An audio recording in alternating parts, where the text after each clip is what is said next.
Iron ore is the backbone of Australia's northwest, and the town of Port Hedland is famous for the huge ore ships that carry it overseas from the local harbour.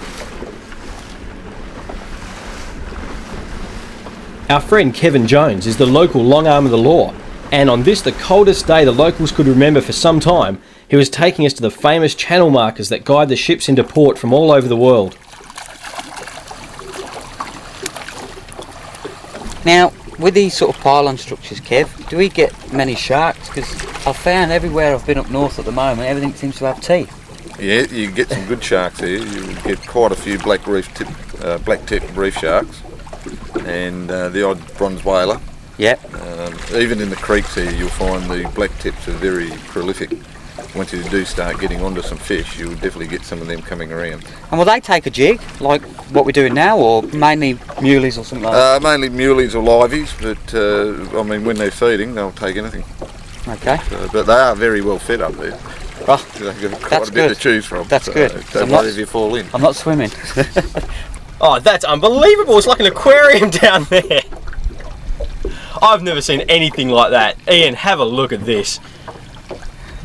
Alrighty-o, there's a guppy and angelfish.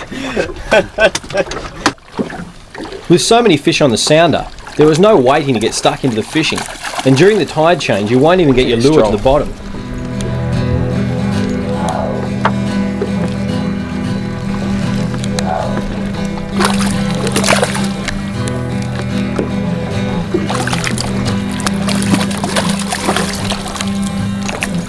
These giant trevally are the most common fish in these parts, and while only young, show you all of the power they're famous for. It's not fair that a fish this size could be so tough. But you saw there the benefit of barbless hooks. No damage done to the fish, no blood, they come straight out, and as you can see I didn't lose the fish.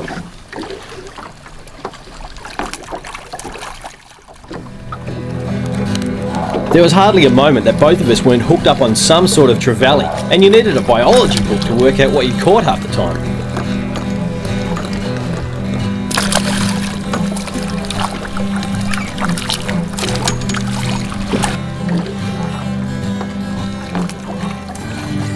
Oh, there's hundreds down there. Okay. They're slowly getting a bit bigger, and obviously on the way up they're shrinking, because this was about 20 pounds. Ian wasn't taking any chances by grabbing these fish. What a wuss. Mind you, it wasn't him that had his hands soaking in disinfectant all night after getting jabbed about 50 times the day before, so who was I to talk? Probably the biggest yet. Bigger. Giant trevally like these grow to huge sizes and are grey and silver when fully grown. These juveniles, they call brassies, start off with gold fins, but you can see this one's in the process of changing. Well, there were plenty of small fish at marker 24, but Kev reckoned that all the big fish live at 14 or deeper, and, as usual, the locals are always right.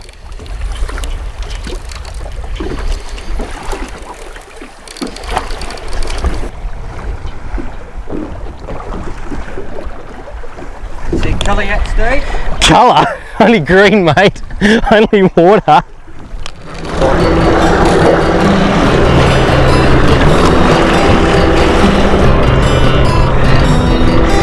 They try and take me, reverse it, that way.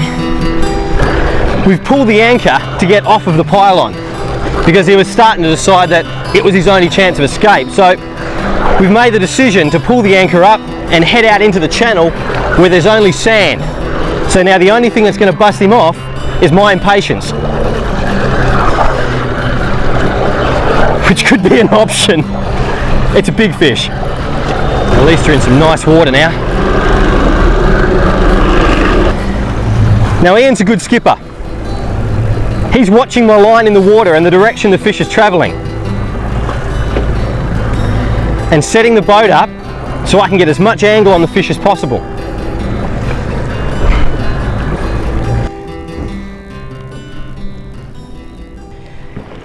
The thing about trevally is they're a smart fighter.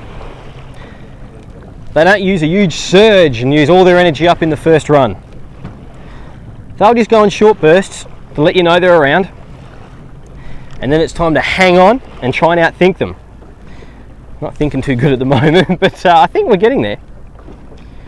Now Ian's quite cleverly taken us out of the channel and into some shallower water, which means if the fish goes to the bottom, I've only got 12 or 11 metres instead of 20 to deal with. This is where it pays to have a skipper that's not only experienced, but willing to let you have a go at your fish.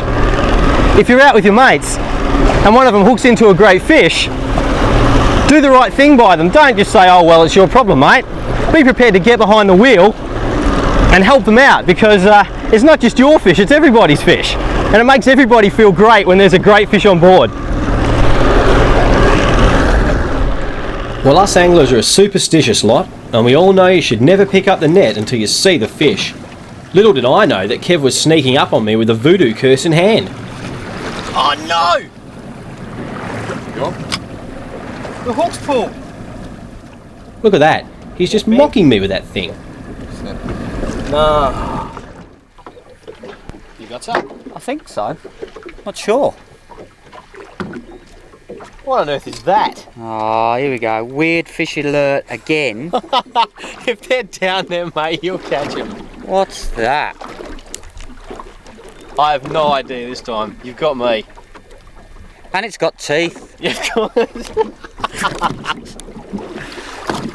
Okay. But that's it, you've done one in every place we've been to so far, mate. You managed to find the most stupid looking fish and catch it on a lure the size of it. Look at that.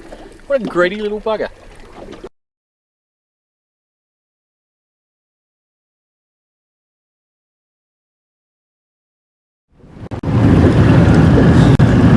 One of the most often asked questions I get at fishingwa.com and by this fella here is, are there any fish in the Swan River? And the answer to that question is absolutely. We have a beautiful river and I'm very proud of it. And mate, today we're going to do a tour around the fabulous Swan, right. Show you and everyone else where the fish are. Okay, so where are we now then? This spot is a Fremantle traffic bridge. And it's just that, it's a bridge for traffic, but it's the most perfect structure for fishing probably in Perth. There's a lot of fish congregate around the pylons, things like mulloway, even Samson fish. Is that right? Oh yeah, small snapper, herring, tailor, tarwine, even skippy or silver trevally. Okay, so it's a bit of a smorgasbord and you just got to walk into Fremantle, grab your chips and you've got your fish.